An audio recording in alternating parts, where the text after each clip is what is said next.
साथियों, वाइब्रेंट गुजरात की सफलता इसकी विकास यात्रा से भी समझी जा सकती है।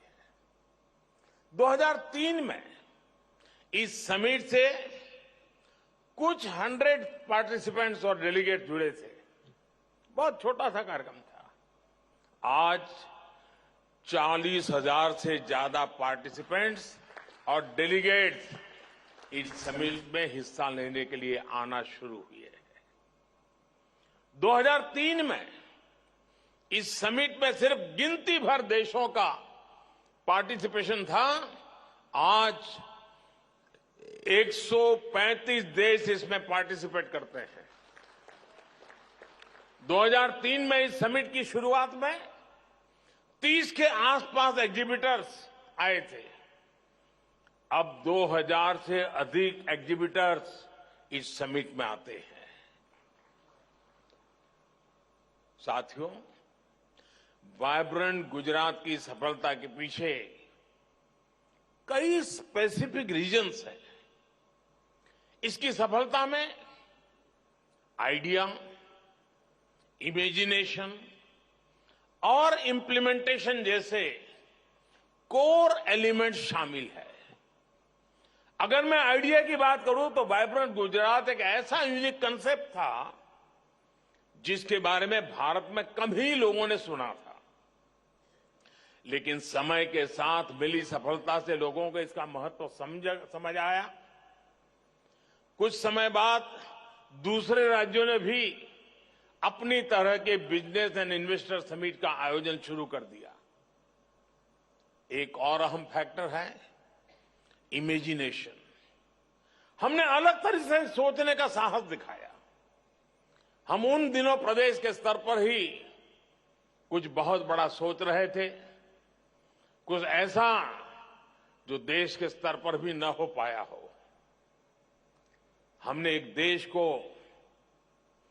अपना पार्टनर कंट्री बनाने का साहस दिखाया और डेवलप कंट्री को एक छोटा राज्य दुनिया के एक डेवलप कंट्री को पार्टनर कंट्री बना दे, ये सोच भी आज थोड़ा लगता है। उस समय जरा कल्पना कीजिए क्या हुआ होगा, लेकिन कर लिया। देश के किसी अकेले राज्य के लिए एक बहुत बड़ी बात थी। साथियों, आइडिया और इमेजिनेशन कितने भी अच्छे हो, लेकिन इनके लिए पूरे सिस्टम को मोबिलाइज करना और रिजल्ट डिलीवर करना बहुत महत्वपूर्ण है। एक ऐसा काम है जिसके लिए बड़ी प्लानिंग, कैपेसिटी बिल्डिंग में निवेश, हर डिटेल पर नजर और अथक परिश्रम की जरूरत होती है ताकि इस स्केल का आयोजन हो सके। मैंने पहले भी कहा है, सेम ऑफिसर्स, सेम रिसोर्सेज और सेम रेगुलेशंस के साथ हमने कुछ ऐसा किया जिसके बारे में कभी किसी ने सोचा नहीं था।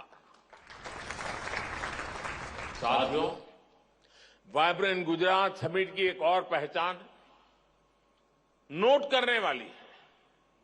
आज vibrant Gujarat one time event से एक इंस्टीट्यूशन बन गया है जिसका सिस्टम और प्रोसेस सरकार के भीतर और सरकार के बाहर साल भर स्वतः चलता रहता है। चीफ मिनिस्टर्स बदले, करीब करीब पुराने लीडिंग ऑफिसर तो सारे के सारे रिटायर्ड हो गए। जो 2001 में पहली बार गुजरात आए होंगे ऐसे अफसर आज गुजरात संभाल रहे हैं, सीनियर हो गए हैं। समय बदला, लेकिन एक चीज नहीं बदली। हर बार वाइब्रेंट गुजरात सफलता की नई ऊंचाई तक पहुंचता रहा। ऐसा इसलिए हुआ क्योंकि हमने प्रोसेस को संस्थागत बना दिया। इस सफलता की जो कंसिस्टेंसी है, उसके लिए यही ताकत इसका आधार है। और इसके लिए इंफ्रास्ट्रक्चर पर भी वैसे ही बल दिया।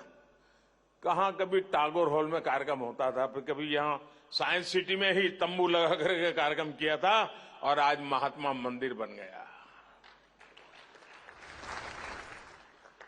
साथियों, जिस भावना के साथ हमने वाइब्रेंट गुजरात समिट को आगे बढ़ाया, वैसा आमतौर पर हमारे देश में बहुत कम देखने को मिलता है। हम ये समिट करते थे तो गुजरात में, लेकिन हम इसके जरिए हर राज्य को लाभ पहुंचाना चाहते थे। बहुत कम लोग हैं जो हमारी सोच को आज भी समझ पाए हो। वो अपने एक दायरे में सिकुड़ करके बैठे हुए हैं। एक गुजरात का मुख्यमंत्री उस समय देश के मुख्यमंत्रियों को आग्रह करता था कि समिट हो रही है, आप भी अपना झंडा गाड़िए, आप भी अपना स्टॉल लगाइए, आप भी सेमिनार कीजिए। वाइब्रेंट गुजरात समिट में दूसरे राज्यों को भी शामिल होने के लिए अवसर दिया जाता था। हमने राज्यों को इनवाइट किया था, आप भी आइए, अपनी शक्ति इसमें लगाइए, फायदा उठाइए।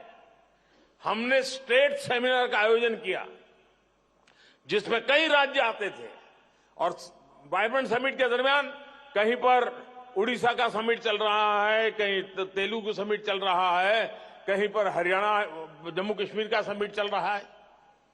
इसके अलावा गुजरात में आयुर्वेद का एक पूरे देश का समिट, प्रोग्रेसिव फार्मर्स का एक बहुत बड़ा summit, all India lawyer summit, ऐसे भांति भांति के वर्टिकल्स, इसका भी ताना बाना हम लगातार बनाते जाते थे। हम गुजरात का विकास भी नेशनल विजन के तहत कर रहे थे।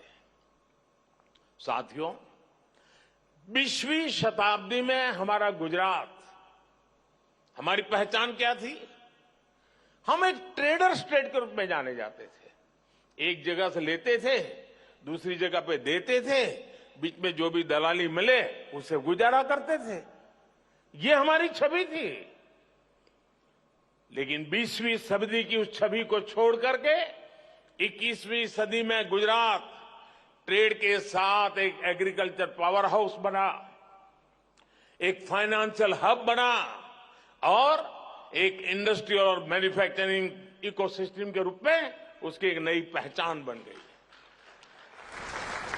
इसके अलावा गुजरात की ट्रेड बेस्ड रेपुटेशन भी काफी मजबूत हुई। इन सभी के पीछे वाइब्रेंट गुजरात जैसे आयोजनों की सफलता है, जो आइडिया, इनोवेशन और इंडस्ट्रीज के इंक्यूबेटर की तरह काम कर रहा है। हमारे पास पिछले 20 वर्षों के हजारों सक्सेस स्टोरीज और केस स्टडीज है। इफेक्टिव पॉलिसी मेकिंग और एफिशिएंट प्रोजेक्ट इंप्लीमेंटेशन से यह संभव हो सकता है। टेक्सटाइल और एपरल इंडस्ट्रीज के इन्वेस्टमेंट और एम्प्लॉयमेंट अभूतपूर्व बढ़ोतरी हुई है, जिसके कारण हमारा एक्सपोर्ट भी रिकॉर्ड बन रहा है। बीते 2 दशकों में हम अलग अलग सेक्टर्स में नए मुकाम तक पहुंचे हैं। ऑटोमोबाइल सेक्टर में 2001 की तुलना में हमारा निवेश करीब 9 गुना बढ़ा है। हमारे मैन्युफैक्चरिंग आउटपुट में 12 गुना बढ़ोतरी हुई है। केमिकल सेक्टर में गुजरात देश और दुनिया की तमाम कंपनियों की पसंद बन गया है। आज भारत की डाइस एंड इंटरमीडिएट मैन्युफैक्चरिंग में गुजरात का योगदान करीब 75% है। एग्रो और फूड प्रोसेसिंग इंडस्ट्री निवेश में गुजरात का हिस्सा देश में सबसे अधिक है। आज गुजरात में 30,000 से अधिक फूड प्रोसेसिंग यूनिट्स काम कर रहे हैं। फार्मा सेक्टर में गुजरात एक innovation driven, knowledge focus pharma industry के रूप में उभर रहा है। मेडिकल डिवाइसेज मैन्युफैक्चरिंग में 50% से ज्यादा और कार्डियक स्टेंट्स मैन्युफैक्चरिंग में करीब 80% हिस्सा गुजरात का ही है। जेम एंड ज्वेलरी इंडस्ट्री में तो गुजरात की सफलता अद्भुत है। पूरी दुनिया के प्रोसेस डायमंड्स का 70% से ज्यादा हिस्सा गुजरात का है।